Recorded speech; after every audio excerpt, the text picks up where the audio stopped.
Bismillahirrahmanirrahim. Assalamualaikum warahmatullahi wabarakatuh. Terima kasih teman-teman semua telah mengklik video ini. Dan video ini adalah video pengganti presentasi dari kami, tentunya kelompok 3 dan 4 mata kuliah hukum kekayaan intelektual.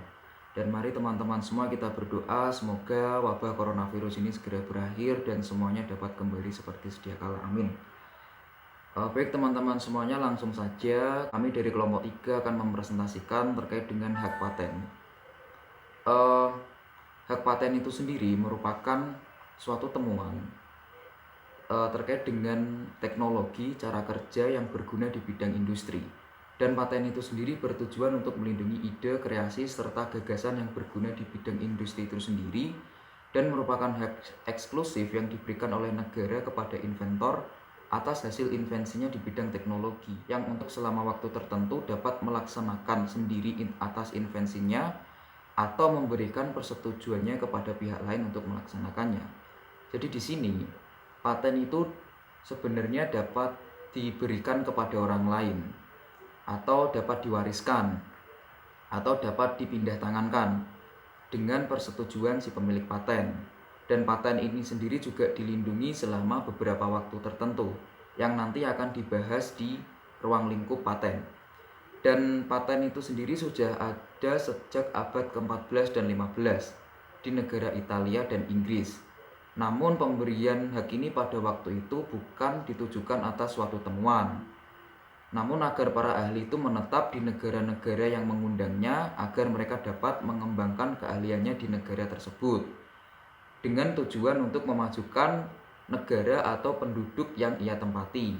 Jadi paten atau oktroi pada waktu itu semacam izin menetap. Kehadiran sang inventor tadi di negeri yang baru itu didasarkan atas keahliannya di bidang tertentu. Karena itu ia boleh tinggal menetap. Tapi juga ada kesamaannya dengan penggunaan istilah paten dewasa ini, yaitu terkait dengan royalti. Royaltinya ketika itu ia boleh tinggal di negara itu dengan perlakuan khusus karena ia memberikan kontribusi positif bagi kemajuan rakyat di negeri tersebut. Baru pada abad ke-16 diadakan peraturan pemberian hak paten atau oktroi terhadap hasil temuan, yaitu di negara Venesia, Inggris, Belanda, lalu di Jerman, Australia, dan lain sebagainya.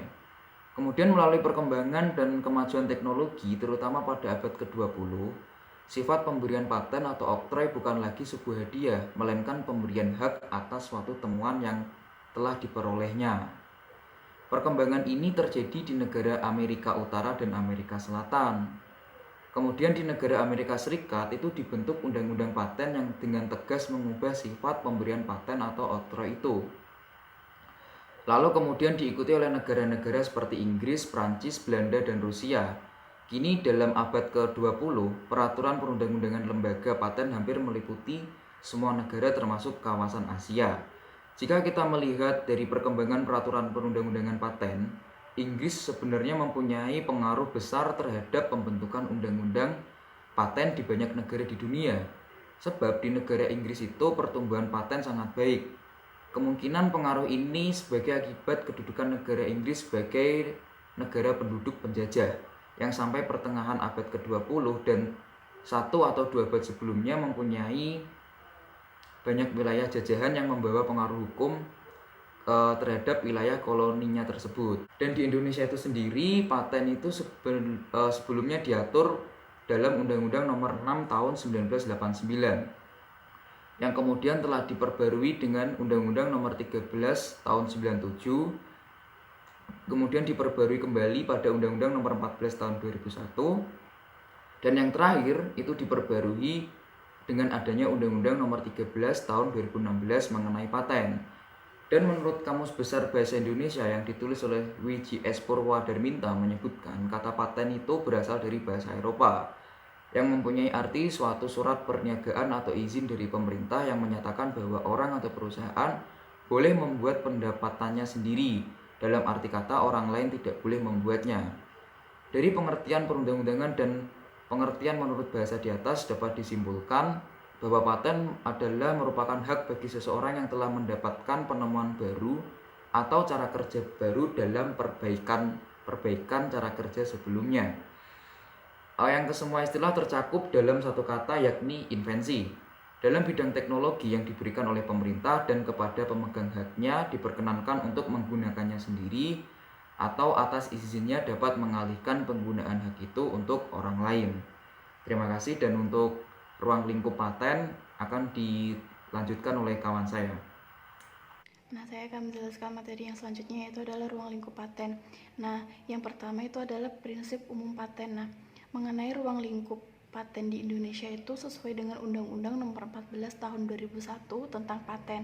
Nah, itu tuh meliputi penemuan yang dapat dipatenkan dan penemuan yang tidak dapat dipatenkan, terus subjek paten, hak dan kewajiban pemegang paten, dan pengecualian terhadap dan pelanggaran paten. Nah, dan kemudian dengan adanya Undang-Undang Nomor 13 Tahun 2016 ini tuh mengenai penemuan yang dapat diberikan paten, pasal 2 Undang-Undang Nomor 14 Tahun 2001 menegaskan paten diberikan untuk invensi yang baru mengandung langkah inventif serta dapat diterapkan dalam sistem industri. Nah, yang kedua, suatu invensi mengandung langkah inventif jika invensi tersebut bagi seseorang yang mempunyai keahlian tertentu di bidang teknik merupakan hal yang tidak dapat diduga sebelumnya. Yang ketiga, penilaian bahwa suatu invensi merupakan hal yang tidak dapat diduga sebelumnya harus dilakukan dengan memperhatikan keahlian yang ada pada saat permohonan diajukan atau yang telah ada pada saat yang diajukan permohonan pertama dalam hal permohonan yang diajukan dengan pihak prioritas. Nah, meskipun Indonesia itu telah memiliki Undang-Undang Nomor 14 Tahun 2001 tentang paten, namun tuh undang-undang itu tuh kayak memiliki sejumlah kekurangan. Nah, sehingga undang-undang tersebut itu diganti. Nah, diganti dengan Undang-Undang Nomor 13 Tahun 2016. Yang selanjutnya, poin yang kedua, yaitu landasan pembenaran paten. Nah, dasar pembenaran paten ini diungkapkan oleh Patrick A. Smith adalah sebagai berikut. Nah, yang pertama, memajukan pembangunan ekonomi dan teknologi.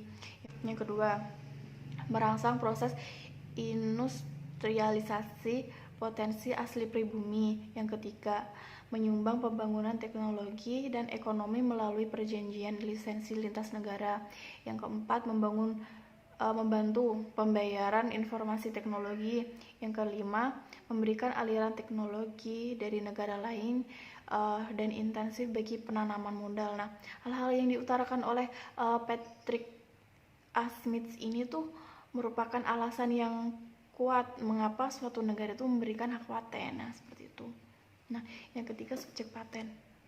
Subjek paten ini inventor adalah subjek paten. Nah, pihak yang berhak memperoleh paten adalah inventor atau orang yang menerima lebih lanjut hak inventor yang bersangkutan, misalnya adalah anak dari pemilik inventor tersebut. Nah, itu dapat memiliki paten tersebut karena dapat melalui pewarisan kayak gitu. Nah, jika invensi itu hasilnya oleh beberapa secara bersama-sama oleh para inventor yang bersangkutan kecuali terbukti lain, pihak yang dianggap sebagai inventor adalah seseorang atau beberapa yang untuk pertama kali dinyatakan sebagai inventor dalam permohonan paten. Nah, pemegang paten atas invensi yang dihasilkan oleh inventor dalam hubungan kerja adalah pihak pemberi kerja, kecuali perjanjian lain. Nah, ketentuan ini juga tuh berlaku terhadap invensi yang dihasilkan oleh karyawan atau pekerja menggunakan data. Nah, yang selanjutnya itu adalah subjek paten. Nah, inventor ini adalah subjek paten yang pihak yang berhak memperoleh paten adalah inventor yang orang yang menerima lebih lanjut hak inventor yang bersangkutan. Misalnya tuh anak dari pemegang paten itu dapat memiliki paten itu lewat pewarisan, dapat warisannya. Nah, jika invensi dihasilkan oleh beberapa orang secara bersama-sama oleh para inventor yang bersangkutan kecuali terbukti lain. Nah, itu pihak yang dianggap sebagai inventor itu adalah seseorang atau beberapa orang yang untuk pertama kali dinyatakan sebagai inventor atau pemohon paten. Ini yang pertama kali nemuin gitu ya. Nah, pemegang paten itu atas invensi yang dihasilkan oleh inventor dalam hubungan kerja dalam pihak pemberi pekerjaan, kecuali di perjanjian itu tuh ada ketentuan. Ini juga berlaku terhadap invensi yang berhasil oleh karyawan atau pekerja yang menggunakan data atau sarana yang disediakan dalam pekerjaannya. Nah, inventor itu tetap berhak mendapatkan imbalan berdasarkan perjanjian yang dibuat oleh para pemberi kerja dan inventor dengan memberikan manfaat ekonomi dari invensi tersebut. Nah, inventor itu tetap berhak dicantumkan atas namanya itu di sertifikat paten sesuai hak moral. Nah, dan yang keempat itu adalah jenis-jenis paten. Nah, pada prinsipnya tuh jenis-jenis paten tuh ada dua, yaitu yang pertama paten biasa dan yang kedua tuh ada paten sederhana. Nah, yang paten biasa ini tuh memenuhi persyaratan penemuannya itu dapat diberikan paten, yaitu syaratnya tuh kebaruan, mengandung langkah inventif dan dapat diberikan dalam bidang industri. Nah, penemuan ini tuh biasanya tuh didahului dengan kegiatan riset dan pengembangan yang intensif. Nah, seperti itu. Nah, yang kedua itu ada paten sederhana. Paten sederhana itu adalah paten yang diberikan terhadap penemuan berupa produk atau alat yang baru mempunyai nilai kegunaan praktis disebabkan bentuk, konfigurasi, konstruksi, dan komponennya. Nah, menurut penjelasan pada pasal 6 Undang-Undang Paten ini tuh, paten sederhana hanya diberikan invensi yang berupa alat atau produk yang bukan hanya sekedar berbeda pada ciri teknisnya, tetapi harus memiliki fungsi atau kegunaan yang lebih praktis pada invensi sebelumnya dan bersifat kasat mata atau berwujud. Nah, adapun invensi yang sifatnya tidak kasat mata seperti metode atau proses itu tidak dapat diberikan paten sederhana karena itu kasat mata, kan nggak kelihatan gitu. Nah, terima kasih.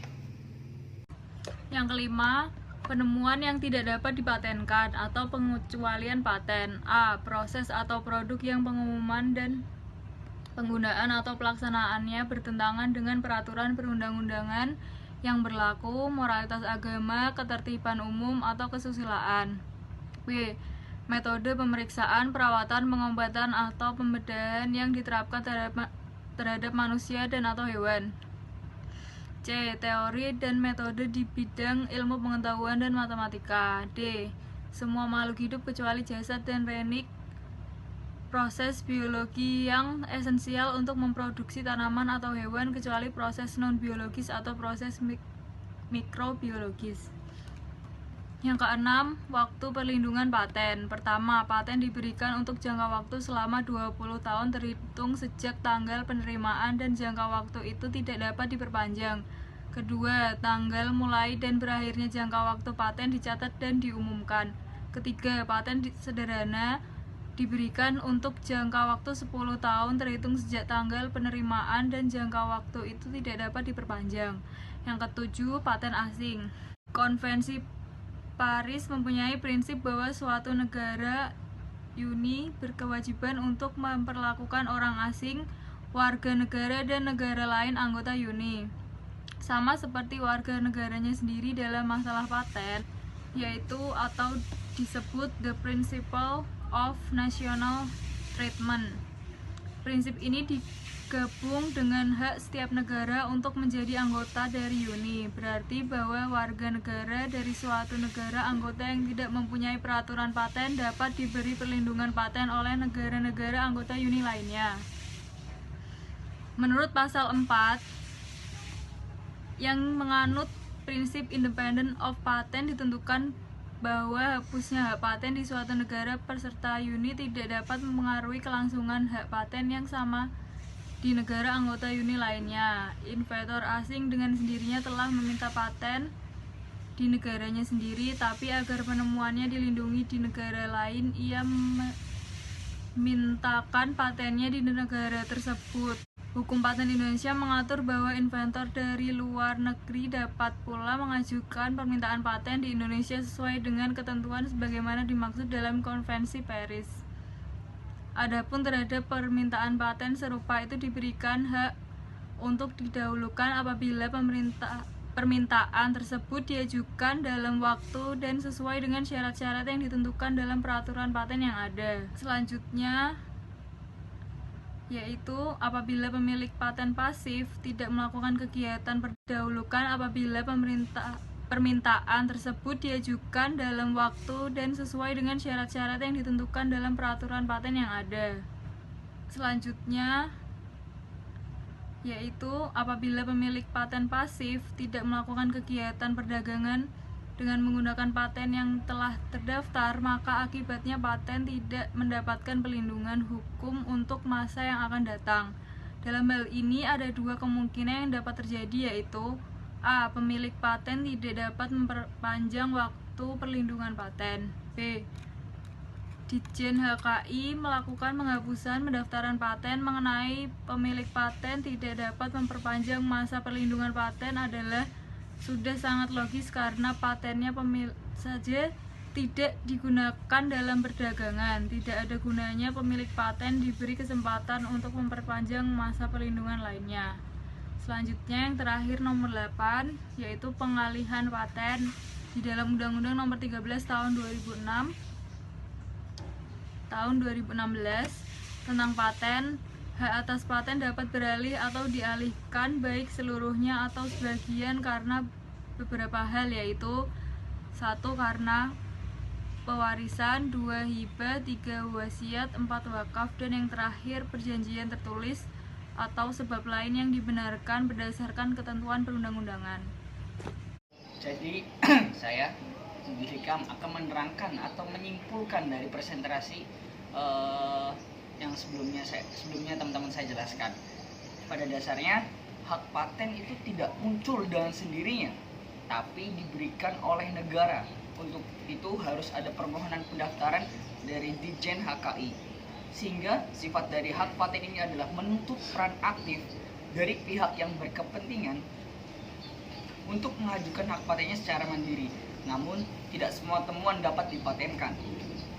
Dalam hal ini terdapat beberapa kriteria penemuannya yang dapat dipatenkan, di antara yang pertama, temuan tentang proses atau hasil produksi yang penggunaannya bertentangan dengan perundang-undangan ketertiban umum kesusilaan. Kedua, penemuan tentang metode pemeriksaan, perawatan, pengobatan, pembedahan yang diterapkan pada hewan atau manusia. Ketiga, penemuan teori dan metode di bidang ilmu pengetahuan dan matematika. Yang keempat, semua makhluk hidup kecuali jasad rene. Kelima, proses biologis yang esensial untuk memproduksi tanaman atau hewan kecuali proses non-biologis atau proses mikrobiologis. Mungkin itu adalah kesimpulan dari kelompok kami. Kurang lebihnya mohon maaf bila ada kesalahan. Saya sebagai pembicara terakhir atau yang menyimpulkan sebuah presentasi memohon maaf atas segala kekurangan dari kelompok kami. Kurang lebihnya mohon maaf. Wassalamualaikum warahmatullahi wabarakatuh.